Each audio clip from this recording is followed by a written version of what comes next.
రాజశేఖర రెడ్డి గారి కూతురు నువ్వు, అది గుర్తుపెట్టుకో. ఏం మాట్లాడుతున్నావు? నీ వ్యక్తిగత సమస్యలు ఉంటే నీ ఇంట్లో చూసుకో, కానీ నీ వ్యక్తిగత సమస్యలను దృష్టిలో పెట్టుకొని కావాలని చెప్పి నీ ఏదో కోరిక తీరాలని చెప్పి జగన్మోహన్ రెడ్డి మీద మాట్లాడడం ఎంత హాస్యాస్పదంగా ఉంది. ముఖ్యంగా చంద్రబాబు నాయుడు గారికి ఏ రోజు క్రెడిబిలిటీ పోయింది.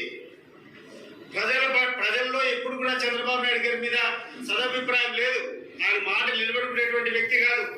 కానీ ఈ రోజు అదే దావుకు అదే కోవకు ఆయన నమ్ముకునేటువంటి ఇద్దరిని తీసుకొని వస్తాడు. ఒకటి పవన్ కళ్యాణ్, రెండు షర్మిలమ్మ. ఈరోజు నేను ఒకటి అడుగుతున్నాను స్పష్టంగా. ఒక వివాదం జరుగుతూ ఉంది.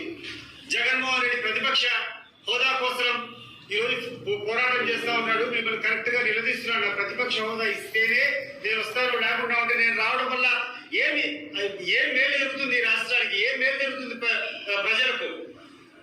నేను వచ్చి అసెంబ్లీలో కూర్చోవడం వల్ల కాదు, నేను సమర్థవంతంగా ప్రజల యొక్క సమస్యలు మాట్లాడేదానికి నాకు సమయం దొరికితేనే దానికి న్యాయం చేసేటువంటి వాడిని అవుతాను. కానీ ఊరికే ప్రేక్షక పాత్ర ఆడ కుర్చీలో కూర్చుంటే ఏమొస్తుంది?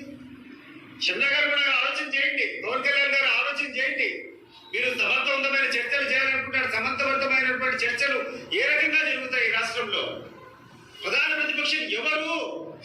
ఈ రోజు దారిలో పోయేటువంటి ఎవరిని అడిగినా చెప్తారు 175 అసెంబ్లీ స్థానాల్లో 20 పార్లమెంట్ స్థానంలో మొదట లేదా ద్వితీయ స్థానంలో వచ్చినటువంటి ఏకైక పార్టీ భారతదేశంలో ఉన్నటువంటి అన్ని రీతిలో చూసుకుంటే ఏ రాష్ట్రంలో ఇటువంటి రిజల్ట్ వచ్చినది.